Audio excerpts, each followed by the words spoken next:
The rap industry, with its clout, fake ice, smoke mirrors and internet beef, often makes headlines for more scandals, controversy and drama than a Lifetime special. However, beneath the surface lies a complex web of bad business dealings, lengthy legal battles and corrupt corporate maneuvering that rarely receives mainstream attention.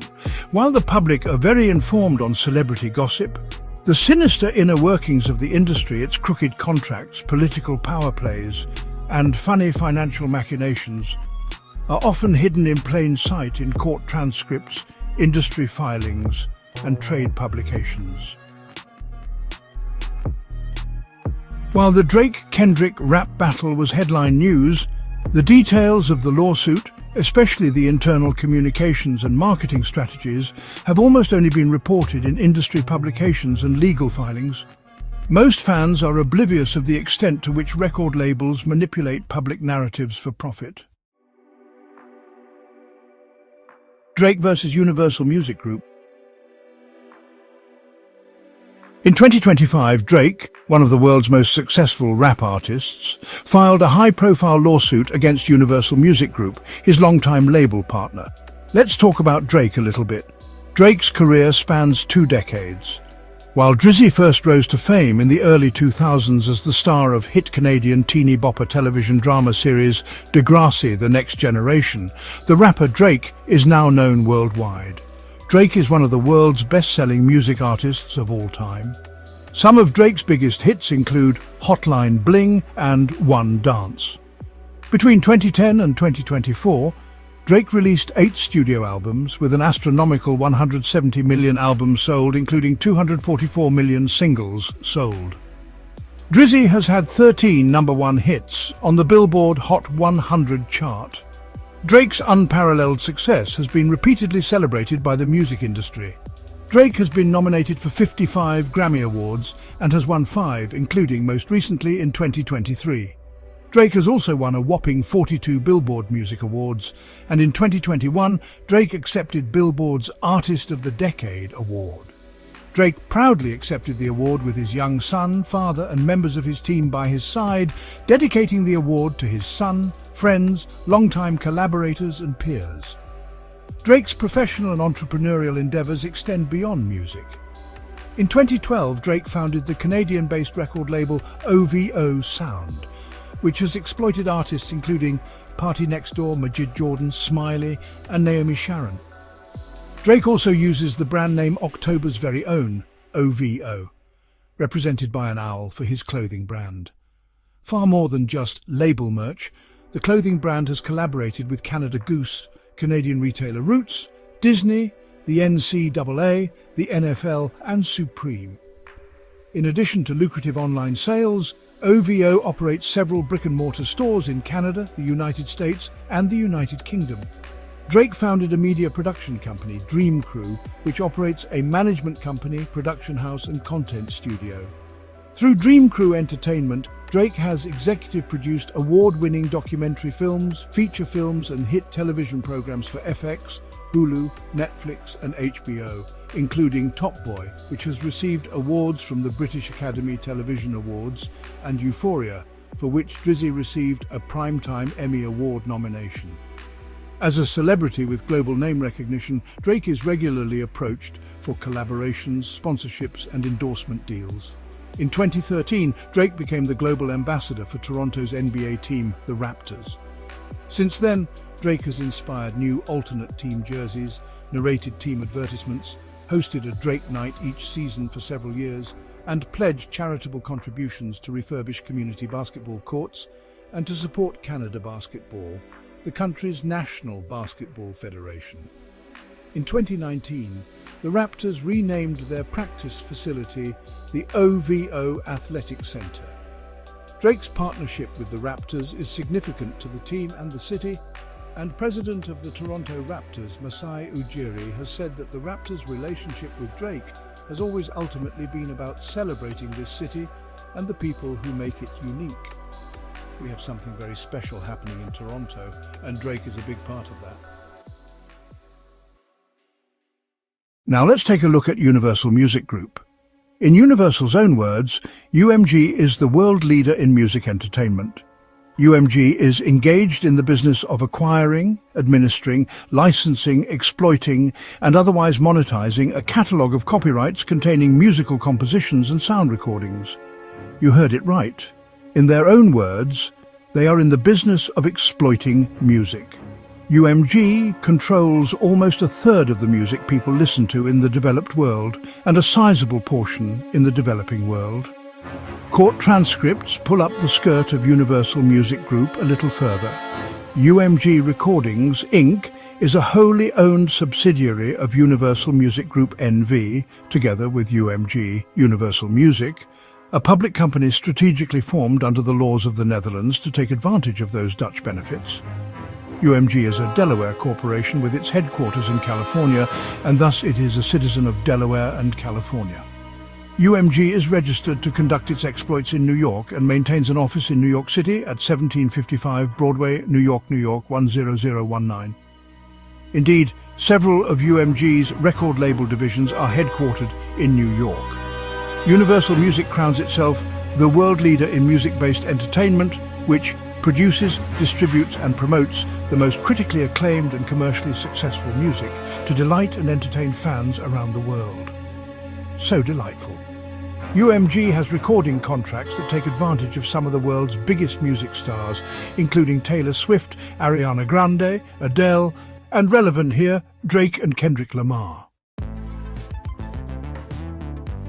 Contract law is cutthroat but boring and rarely makes for sensational headlines. Most fans are unaware of the dirty details of exploitive record deals, and even industry insiders often rely on rumor and speculation. This case is a rare glimpse into the real, raw economics of rap stardom. In the music industry, control over master recordings is governed by various contracts, including traditional record deals and distribution, publishing and licensing deals. In a traditional record deal, a record label typically pillages exclusive rights of an artist and the artist's recordings and the right to re-recording the compositions. The label gives the artist a cash advance loan that they will have to pay back, of course, in exchange for the artist's soul and recordings and royalties, and pays up front for studio time, production, features, promotions, marketing, distribution, breakfast, lunch, dinner and drinks, which all gets charged back to the artist on the back end. A distribution deal differs in that it generally allows an artist to retain ownership of his soul and recordings, and grants the record label the exclusive right to sell, license and distribute the recordings in certain formats, for example, digital audio and physical phonograph records, for a specified period of time. With a music publishing administration deal, the artist as a songwriter generally retains their soul, their dignity, ownership of their music, and pays a percentage of their music publishing revenues to a publisher to administer, promote, license and protect use of their songs. A 360 deal, also known as a slave master contract, is the most exploitive. It takes all of the traditional rights plundered in a record deal and so much more, including a slice of merchandising, touring, endorsements, and any other ancillary ventures the artist may want to try. Once Universal Music owns the recording, distribution and/or publishing rights to a work, it puts that 304 on the blade through licensing deals with third parties. UMG licenses its music to hundreds of retailers around the world. These licensing deals allow third parties to legally exploit a recording, a musical composition, or portions thereof. Universal Music has licensing agreements with all of the major platforms, including, but not limited to, iTunes, Amazon, Apple Music, Napster, formerly Rhapsody, and Spotify, as well as TikTok and Meta, including Facebook, Instagram, YouTube, WhatsApp, and Threads. In the event that a person or entity wants to use a song outside of one of the licensed platforms, for example, to play during a political rally or a sporting event, it has to request the right to do so from Universal Music, which holds the synchronization contract.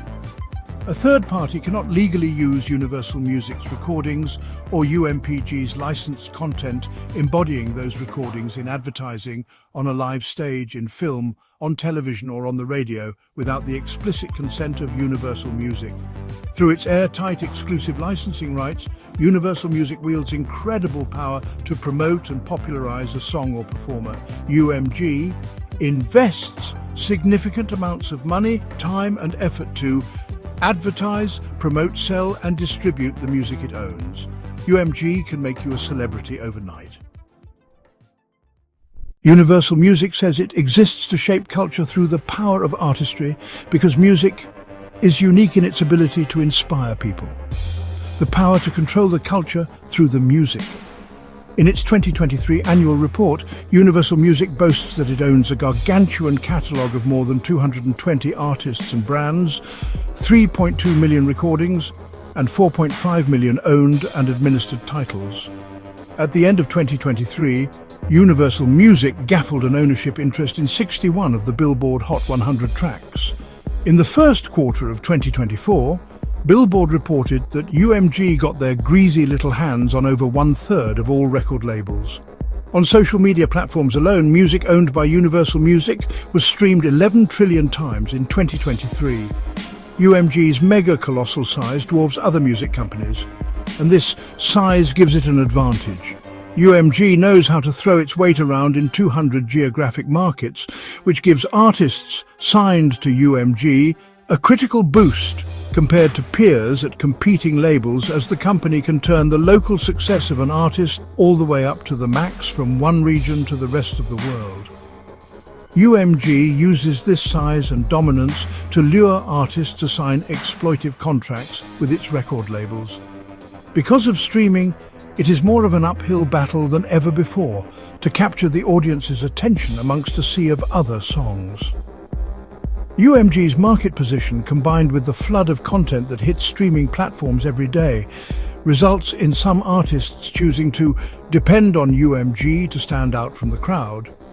Even established artists depend on UMG to maximize their commercial success through its world-class state-of-art marketing, proprietary data analytics, global distribution network, and additional monetization opportunities. Universal Music is a significant owner of Vevo LLC, Vevo, which is a privately held American multinational music video hosting service. Universal Music uses Vevo to distribute video content to global platforms such as YouTube and major television networks. Artists sign with UMG, and some because a UMG partnership promises to support the artist's music with the biggest machine. UMG's executives are handsomely compensated for exploiting artistic works. UMG reports that its executive compensation is driven by its transition to more performance-based packages. UMG executives, including those at Interscope, have an annual incentive program through which they are rewarded for meeting and surpassing sales and profit projections, among other metrics.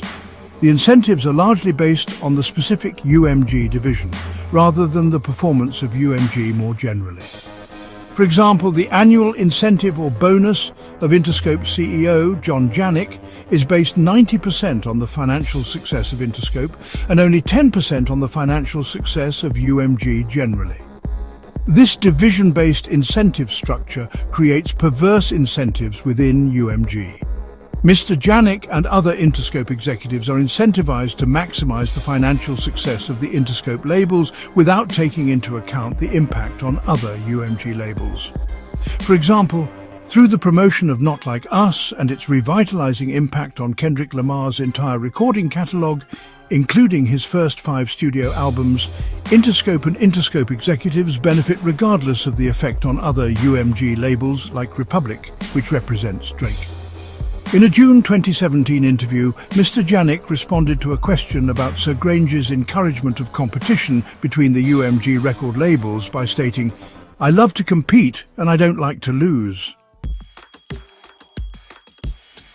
UMG is engaged in the business of exploiting recorded music, music publishing, merchandising, and audio-visual content, including through Republic Records, Republic, Capitol Records, Capitol, and Interscope, all of which are wholly owned divisions of UMG.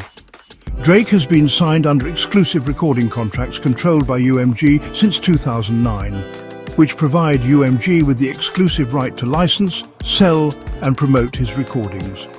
As of 2024, Kendrick Lamar releases music from his independent label through an exclusive direct licensing agreement with UMG through Interscope. Universal Music also operates Universal Music Publishing Group, UMPG, as its music publishing and distribution arm. Both Drake and Kendrick Lamar's music publishing rights are exclusively controlled by UMPG under songwriter agreements. UMG and its agents put a thumb on the scale by covertly offering financial incentives to third parties to deceptively stream UMG songs on streaming platforms, to play UMG songs on the radio, and to otherwise promote and endorse UMG songs, all without ever publicly disclosing the payments. This lawsuit has been covered in trade publications like Billboard and Music Business Worldwide, but has received little attention in mainstream media. The technical nature of the case and the big bread involved means it flies under the radar, even as it affects the livelihoods of hundreds of artists.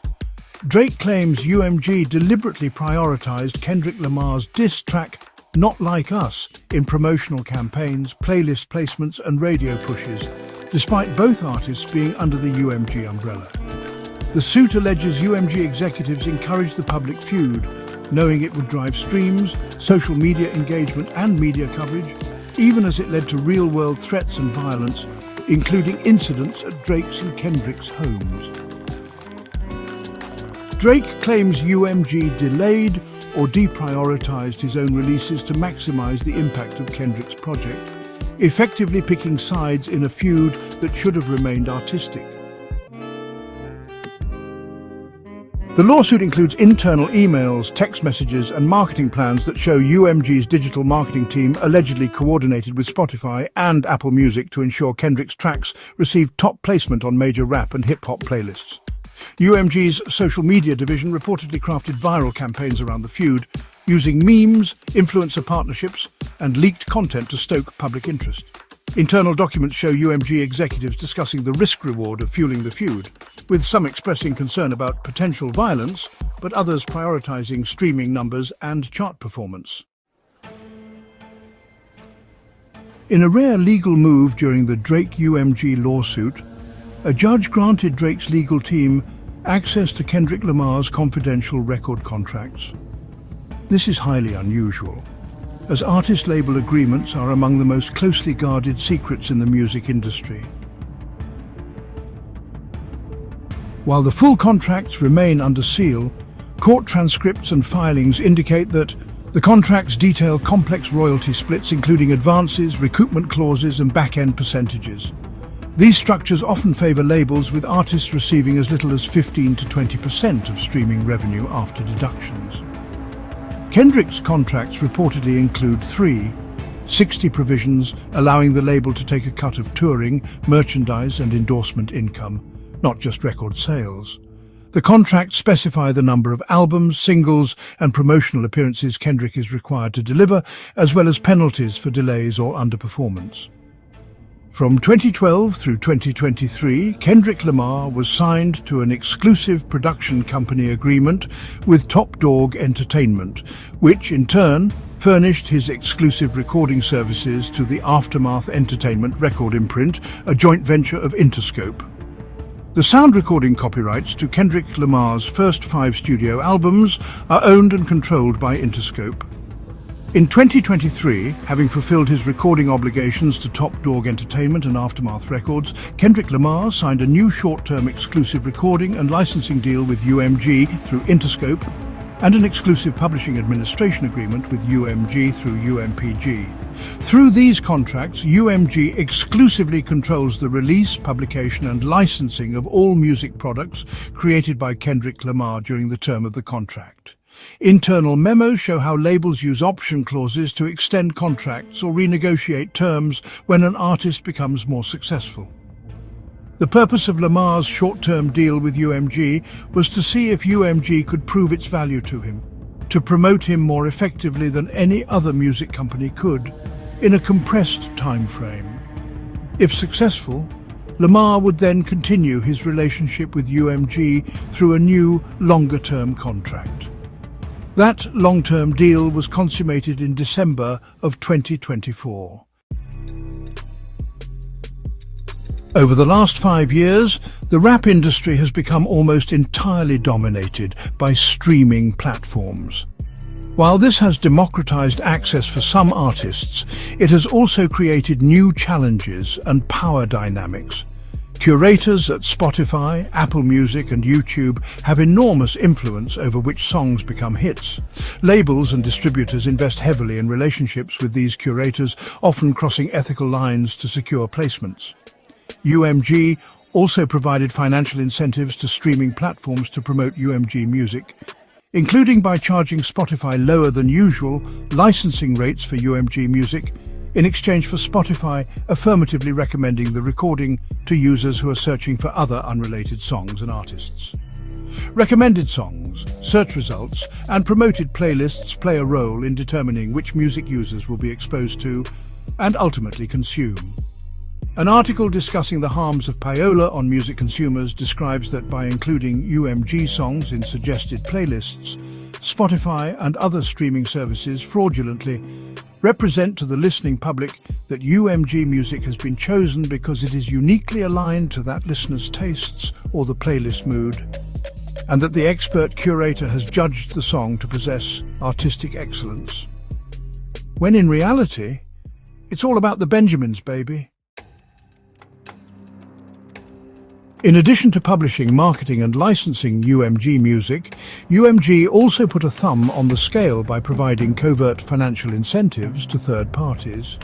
UMG, directly or indirectly through its agents and making use of UMG resources, conspired with, paid or caused payments to be made to unknown third parties to use bots to artificially inflate the spread of UMG music on Spotify. At minimum, UMG was aware that third parties were using bots to stream UMG music and turned a blind eye despite having the power to stop such behavior. Bots are software programs designed to mimic human behavior to appear to be real social media accounts. The desire to jumpstart UMG music's popularity is unsurprising, because streams beget more streams. Songs identified as top streamers land on most popular lists and playlists, which leads to more streams and therefore more licensing requests, more purchases, more partnerships, and ultimately more money. Fake streams are a well-known problem across the music industry. In 2023, the Financial Times reported that experts estimated that as much as 10% of all music streams are fake or derived from bots and streaming farms, where devices run services like Spotify and other streaming platforms on loop. Universal Music, Spotify and Apple Music, among others, participated in a study at the request of the French Parliament, which found that between 1 billion and 3 billion fake streams took place on popular music platforms in 2021. Labels and streaming platforms collect vast amounts of listener data, which they use to shape marketing campaigns, negotiate deals, and even influence which artists get signed. Artists themselves often have limited access to this data.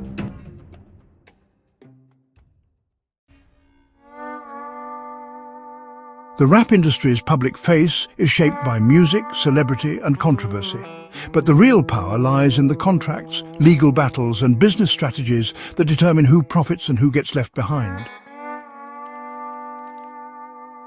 The Drake versus UMG case pulls back the curtain on how major labels operate in the streaming era.